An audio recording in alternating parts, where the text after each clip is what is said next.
So I spent pretty much the entirety of March making one update for my foul-mouthed webcomic, Snackquisition, but I still wanted to make a video game.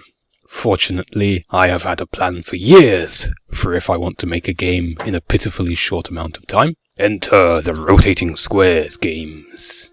These games, and there's 6 of them now, are so simple. They make Flappy Bird look like the Voynich manuscript. They're so plain, even a lobotomized goldfish in the middle of having a stroke could play them.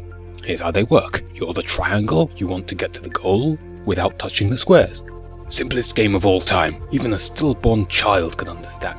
This series of games that I make are ultimately based on The World's Hardest Game, a Flash game with the same generic premise, and have mostly inherited the aspect of having these enemies rotate a bunch and go back and forth in these Byzantine patterns. Well, for each game I change something up from the basic formula, and in Rotating Squares of Hue I change that.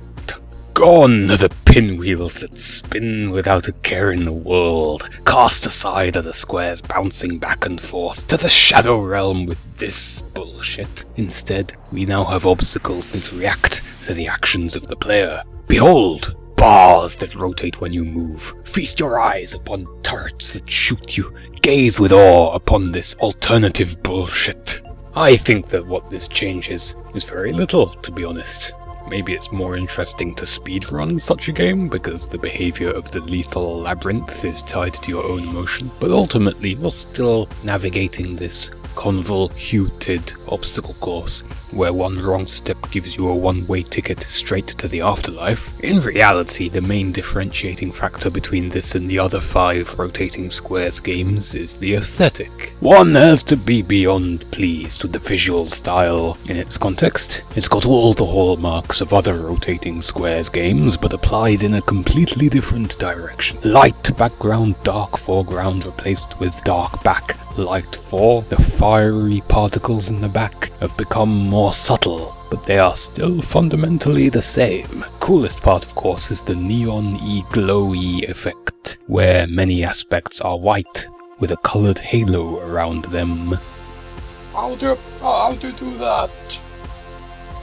I'm glad you asked, Straw Man. Everything is initially rendered in these hideous, saturated colours that look like Babby's first artwork, and all Babby has is the MS Paint palette. And then what's done is the entire screen is blurred in one direction. I tried blurring it in both directions, but that was pretty taxing on the old computational hardware, so one direction it is. And then the magic happens. If the pixel was originally non-black, then it is brightened significantly, usually enough to bring it to stark white. What you end up with is, as you can see, very nice indeed. Good job, me. In the first Rotating Squares game, Rotating Squares of Death, I learned the peril of making huge levels. Nah, mate, that's got too much going on. You got this giant rotating 4-way windmill piece covering these simple rotatey things, then these bouncy squares, then this caterpillar train dually. What are you doing? Split that shit into 3 or 4 different levels. A level in one of these games should have one idea, then be gone, harder than the devil when I have my morning breakfast of Christ flakes and holy milk. One advantage of having the enemies be these devices that react to the player like ancient Mayan traps is that you can usually get a couple of levels out of just introducing a device. Like these jaws, for instance. First level, they snap at you, you have to go past. Second level, you have to trick them into breaking walls.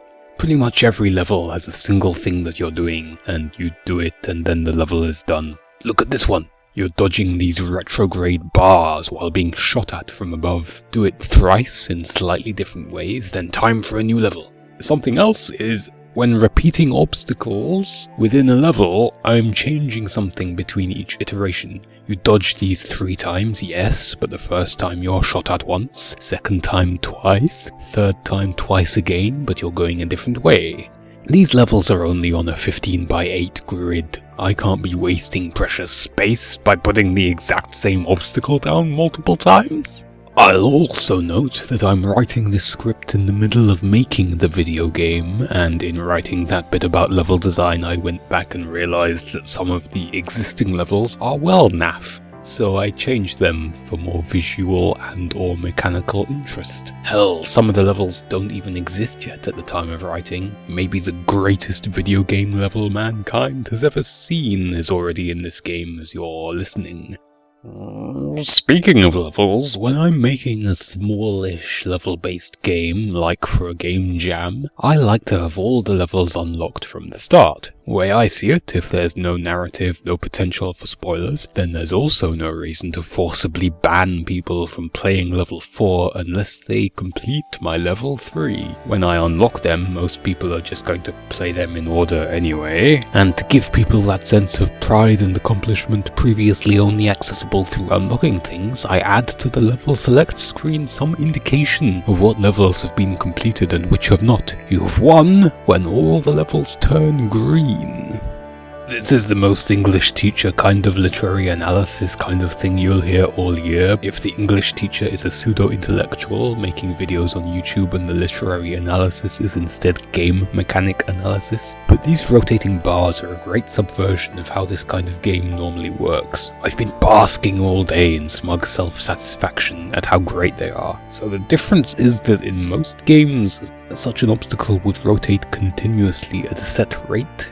But in this case, they rotate based on how fast you're moving, which means that if you're trying to get through some kind of crevasse before the bar smacks you upside the rear end, what's important is not how long you take, but how short the path you take is. And you can take that path at a snail's pace if you wish. It takes what is normally a situation of speed and rhythm and turns it into one of caution and consideration. You want to go slow, not fast.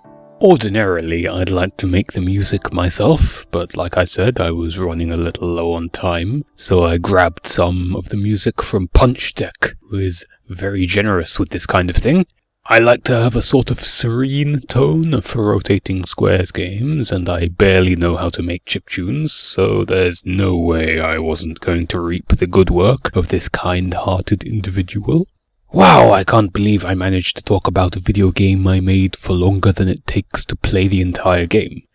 That's all though, folks. I'm out before I get SARS 2 from the guy in the other room who seems to have it already. Whee! Whee!